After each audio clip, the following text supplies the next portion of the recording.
আসসালামু আলাইকুম রহমতুল্লাহ। প্রিয় শ্রোতা বন্ধুরা, আশা করি মহান আল্লাহর অশেষ রহমতে ও মেহেরবানিতে সকলেই ভালো আছেন। প্রিয় দর্শক, আজকে আপনাদের কিয়ামতের সর্বশেষ আলামত সম্পর্কে জানাবো।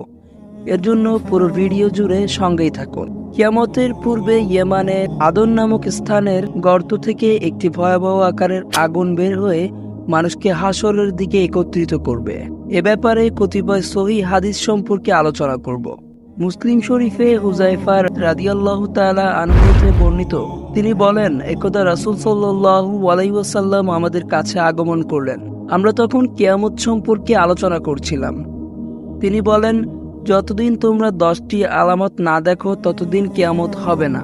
তার মধ্যে 1 নম্বর ধোঁয়া, 2 নম্বর দাজ্জালের আগমন, 3 নম্বর ভূগর্ভ থেকে নিগর্ত দাব্বাতুল আরদ, 4 নম্বর পশ্চিম আকাশে সূর্যোদয়, 5 নম্বর ঈসা ইবনে মারিয়ামের আগমন, 6 নম্বর ইয়াজুজ মাজুজের আবির্ভাব, 7 নম্বর পূর্বে ভূমিধসন, 8 নম্বর পশ্চিমে ভূমিধসন, 9 নম্বর আরব উপদ্বীপে ভূমিধসন, 10 নম্বর সর্বশেষে ইয়ামেন থেকে একটি আগুন বের হয়ে মানুষকে সিরিয়ার দিকে হাঁকিয়ে নিবে। নবী সাল্লাল্লাহু আলাইহি ওয়াসাল্লাম বলেন, আদনের গর্ত থেকে ভয়াবহ একটি আগুন বের হবে যা মানুষকে হাঁকিয়ে নিবে। নবী সাল্লাল্লাহু আলাইহি ওয়াসাল্লাম আরও বলেন, কিয়ামতের পূর্বে ইয়ামানের হাজরামাউত অথবা হাজরামাউতের সাগর থেকে একটি আগুন বের হয়ে মানুষদেরকে একত্রিত করবে। আখিরি জামানায় ইয়ামানের আদনের গর্ত থেকে আগুনটি বের হয়ে সকল মানুষকে হাসরের দিকে হাঁকিয়ে নিবে। হাসরের স্থান হবে শাম দেশ। তৎকালে সিরিয়া, ফিলিস্তিন, লেবানন ও জর্ডান অঞ্চল শাম দেশ হিসেবে প্রসিদ্ধ ছিল। এ মর্মে অনেক সহিহ হাদিস বর্ণিত হয়েছে। নবী সাল্লাল্লাহু আলাইহি ওয়াসাল্লাম বলেন, তোমাদেরকে এখানে একত্রিত করা হবে, তোমাদেরকে এখানে একত্রিত করা হবে, তোমাদেরকে এখানে একত্রিত করা হবে, তোমাদেরকে এখানে একত্রিত করা হবে। কথাটি 3 বার বললেন। আরোহিত অবস্থায় পদব্রজে এবং মুখের উপর টেনে হিসড়ে একত্রিত করা হবে। অতঃপর তিনি শামের দিকে ইঙ্গিত করলেন। নবী সাল্লাল্লাহু আলাইহি ওয়াসাল্লাম বলেন, শাম হলো হাসর ও পুনরুদ্ধানের স্থান। ইবনে হাজার আসকালানী রহমতুল্লাহ আলাই বলেন, শামের জমিন হাসরের মাঠ হওয়ার ব্যাপারে যে ব্যক্তি সন্দেহ পোষণ করবে সে যেন সূরা হাসরের প্রথম কয়েকটি আয়াত পাঠ করে। বনি নজিরের ইহুদিরা যখন নবী সাল্লাল্লাহু আলাইহি ওয়াসাল্লামের সাথে বিশ্বাসঘাতকতা করল, তখন তিনি তাদেরকে বললেন, তোমরা মদিনা থেকে বের হয়ে যাও। তারা বলল, আমরা কোথায় যাব? নবী সাল্লাল্লাহু আলাইহি ওয়াসাল্লাম বললেন, হাসরের জমিনের দিকে। অর্থাৎ তিনি তাদেরকে শামের দিকে বিতাড়িত করলেন এবং শামকে হাসরের জমিন হিসেবে ব্যক্ত করলেন। হাফেজ ইবনে রজব বলেন, আখিরি জামানায় কিয়ামতের পূর্বে পৃথিবীতে যখন শুধু নিকৃষ্ট লোকেরাই অবশিষ্ট থাকবে, তখন বিরাট একটি আগুন বের হয়ে মানুষকে শামের দিকে হাঁকিয়ে নিয়ে তথা একত্রিত করবে। মানুষকে হাঁকিয়ে নেওয়ার অবস্থা সম্পর্কে রাসূল সাল্লাল্লাহু আলাইহি ওয়াসাল্লাম বলেন, মানুষকে 3 ভাবে একত্রিত করা হবে। 1 নম্বর, একদল লোককে আশা ও ভয় মিশ্রিত অবস্থায় হাঁকিয়ে নেওয়া হবে। 2 নম্বর, 2 জনকে একটি উটের উপর, 3 জনকে একটি উটের উপর, 4 জনকে একটি উটের উপর এবং 10 জনকে একটি উটের উপর আরোহিত অবস্থায় হাসরের দিকে হাঁকিয়ে নেওয়া হবে। 3 নম্বর, বাকি সব মানুষকে আগুন হাঁকিয়ে নিবে। মানুষ যেখানে দুপুরের বিশ্রাম নেওয়ার জন্য অবস্থান করবে, আগুনও সেখানে থেমে যাবে। মানুষ যে স্থানে রাত অতিবাহিত করার জন্য অবস্থান করবে, আগুনও সে স্থানে থেমে যাবে। এরপর আবার তাদেরকে নিয়ে চলবে। তারা যেখানে সকাল করবে, আগুনও সেখানে সকাল করবে। তারা যে স্থানে বিকালে অবস্থান করবে, আগুনও সে স্থানে অবস্থান করবে। এরপর আবার তাদেরকে হাঁকিয়ে নিবে। অন্য বর্ণনায় এসেছে, আদনের গর্ত হতে একটি আগুন বের হয়ে মানুষকে বেষ্টন করে নিবে। চতুর্দিক থেকে তাদেরকে হাসরের মাঠের দিকে হাঁকিয়ে নিবে। যে পিছিয়ে থাকবে, আগুন তাকে জ্বালিয়ে ফেলবে। এই আগুনটি সর্বশেষ যাদেরকে হাঁকিয়ে নিবে তারা হলো মুজায়না গোত্রের 2 জন রাখাল। নবী সাল্লাল্লাহু আলাইহি ওয়াসাল্লাম বলেন, মদিনা ভালো হওয়া সত্ত্বেও লোকেরা তা থেকে চলে যাবে। তারা চলে যাওয়ার পর হিংস্র পশু পাখিরাই কেবল তাতে আশ্রয় নিবে। সর্বশেষে যে 2 জন লোককে হাঁকিয়ে নেওয়া হবে তারা হলো মুজায়না গোত্রের 2 জন রাখাল। তারা ছাগলের পাল নিয়ে মদিনার দিকে আসতে থাকবে। মদিনার কাছে এসে দেখবে হিংস্র পশু পাখিরা মদিনাতে বসবাস শুরু করেছে। সানিয়াতুল ওয়াদা নামক স্থানে পৌঁছানোর পর তারা মুখের উপর উপুর হয়ে পড়বে। চেহারার উপর পড়ে যাওয়ার কারণে সম্পর্কের অন্য বর্ণনায় বলা হয়েছে, তাদের দুজন যেহেতু পিছনে পড়েছে তাই দুজন ফেরেশতা আগমন করে তাদের চেহারার উপর উপুর করে টেনে হিসড়ে সামনের দিকে চলমান মানুষের সাথে মিলিয়ে দিবে। উপরের হাদিসগুলোতে শাম দেশের জমিনে যে হাসরের আলোচনা করা হয়েছে তা পরকালের হাসর নয়, যা সংগঠিত হবে কবর থেকে পুনরুদ্ধানের পর, বরং এটি হবে কিয়ামতের একটি আলামত। এ হাসরের সময় জীবিত সমস্ত মানুষকে শাম দেশের জমিনে আগুনের মাধ্যমে হাঁকিয়ে একত্রিত করা হবে। অধিকাংশ আলেম এ কথার উপর ঐক্যমত পোষণ করেছেন। সহিহ হাদিসগুলো এ কথারই প্রমাণ বহন করে।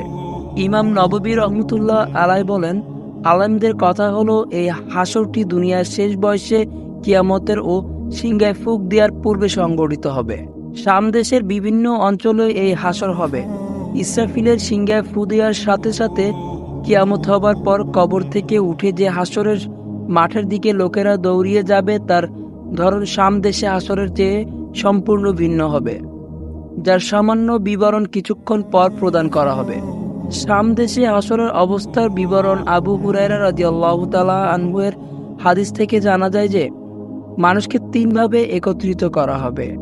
একদল লোককে আশা ও ভয় মিশ্রিত অবস্থায় হাঁকিয়ে নেওয়া হবে, দুজনকে একটি উটের উপর, তিনজনকে একটি উটের উপর, চারজনকে একটি উটের উপর এবং 10 জনকে একটি উটের উপর আরোহিত অবস্থায় হাসরের দিকে হাঁকিয়ে নেওয়া হবে।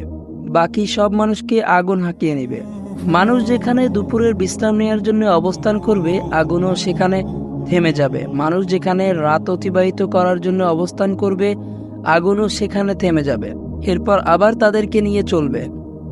এছাড়া আরও অনেক সহিহ হাদিস থেকে জানা যায় আদনের গর্ত থেকে নির্গত আগুনের হাসর হবে দুনিয়াতে এবং তার স্থান হবে বর্তমান সিরিয়া, লেবানন, জর্ডান ও ফিলিস্তিনের বিভিন্ন অঞ্চল। উপরের হাদিস এবং অন্যান্য সহিহ হাদিস থেকে আরও জানা যাচ্ছে এই হাসরের পরও আরোহণ, পানাহার, নিদ্রা, মৃত্যু ইত্যাদি বর্তমান থাকবে। আর পুনরুত্থানের পর যে হাসর হবে তাতে আরোহণ, ক্রয় বিক্রয়, পানাহার, মৃত্যু, নিদ্রা, পোশাক পরিচ্ছদ ও পার্থিব জীবনের জন্য কিছুই অবশিষ্ট থাকবে না। শুধু তাই নয়, পরকালে হাসরের ব্যাপারে হাদিসে বিবরণ হলো মুমিন কাফের সহ সকল মানুষ হাসরের মাঠে খালি পা, উলঙ্গ শরীর, খতনাবিহীন এবং সম্পূর্ণ নিখুঁত অবস্থায় একত্রিত হবে। ইবনে আব্বাস রাদিয়াল্লাহু তাআলা আনহু হতে বর্ণিত, নবী সাল্লাল্লাহু আলাইহি ওয়াসাল্লাম বলেন, নিশ্চয়ই তোমাদেরকে হাসরের মাঠে একত্রিত করা হবে খালি পা, উলঙ্গ এবং খতনাবিহীন অবস্থায়। অতঃপর নবী সাল্লাল্লাহু আলাইহি ওয়াসাল্লাম কুরআনের এই আয়াতটি পাঠ করলেন, যেভাবে আমি প্রথমবার সৃষ্টি করেছিলাম সেভাবে পুনরায় সৃষ্টি করব। আমার ওয়াদা নিশ্চিত, আমাকে পূর্ণ করতেই হবে। সূরা আম্বিয়া আয়াত নং 104। কিয়ামতের দিন ইব্রাহিম আলাইহিস সালামকে সর্বপ্রথম কাপড় পরিধান করানো হবে। সার কথা উপরের আলোচনা থেকে প্রমাণিত হলো এখানে হাসর বলতে দুনিয়ার হাসরকে বোঝানো হয়েছে।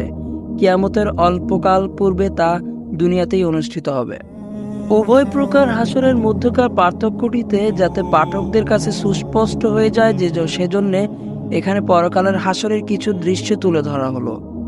আল্লাহ তাআলা বলেন, সেদিন পরিবর্তিত করা হবে এই জমিনকে অন্য জমিন দ্বারা এবং পরিবর্তিত করা হবে আসমান সমূহকেও এবং লোকেরা পরাক্রমশালী এক আল্লাহর সামনে হাজির হবে।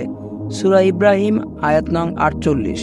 সেদিন হাসরের মাটির অবস্থা সম্পর্কে নবী সাল্লাল্লাহু আলাইহি ওয়াসাল্লাম বলেন, কিয়ামতের দিন সাদা ময়দার রুটির মতো চকচকে একটি মাঠের উপর সমস্ত মানুষকে একত্রিত করা হবে। সেখানে কারো কোনো নিশানা থাকবে না। হাসরের মাঠে প্রত্যেক মানুষ মহা ব্যস্ততা থাকবে। আল্লাহ তাআলা বলেন, হে লোক সকল, তোমাদের পালনকর্তাকে ভয় করো। নিশ্চয়ই কিয়ামতের প্রকম্পন একটি ভয়ঙ্কর ব্যাপার। সেদিন তোমরা দেখতে পাবে প্রত্যেক স্তন্যদায়ী তার দুধের শিশুকে ভুলে গেছে এবং প্রত্যেক গর্ভবতী মহিলা তার গর্ভের সন্তান প্রসব করে দিবে, আর আপনি মানুষকে মাতাল অবস্থায় দেখতে পাবেন। অথচ তারা মাতাল নয়।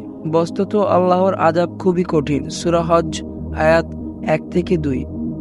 আল্লাহ তাআলা আরো বলেন, অতঃপর যখন কর্ণবিদারক আওয়াজ আসবে সেদিন মানুষ পলায়ন করবে তার ভাইয়ের কাছ থেকে, তার মাতা, তার পিতা, তার পত্নী এবং তার সন্তানদের কাছ থেকে। সেদিন প্রত্যেকেই নিজের চিন্তায় ব্যস্ত থাকবে, যা তাকে ব্যস্ত করে রাখবে। সূরা আবাসা আয়াত 33-37। আয়েশা রাদিয়াল্লাহু তাআলা আনহা হতে বর্ণিত, তিনি জাহান্নামের আগুনের কথা মনে করে কাঁদতে শুরু করলেন। নবী সাল্লাল্লাহু আলাইহি ওয়াসাল্লাম তাকে জিজ্ঞেস করলেন, তুমি কাঁদছো কেন? তিনি বললেন, আমি জাহান্নামের কথা স্মরণ করে কাঁদছি। হাসরের মাঠে কি আপনার পরিবার ও আপনজনের কথা মনে রাখবেন? নবী সাল্লাল্লাহু আলাইহি ওয়াসাল্লাম উত্তরে বললেন, তিনটি স্থান এমন রয়েছে যেখানে কেউ কাউকে স্মরণ করবে না।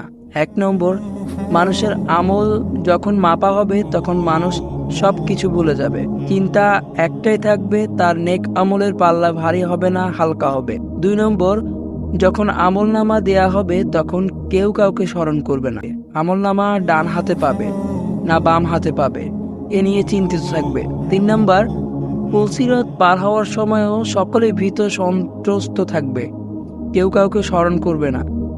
আয়েশা রাদিয়াল্লাহু তাআলা আনহা বলেন, হে আল্লাহর রাসূল সাল্লাল্লাহু আলাইহি ওয়াসাল্লাম, নারী পুরুষ সকলকেই উলঙ্গ অবস্থায় উপস্থিত করা হবে, তাহলে তো মানুষেরা একজন অন্যজনের লজ্জাস্থানের দিকে তাকিয়ে থাকবে।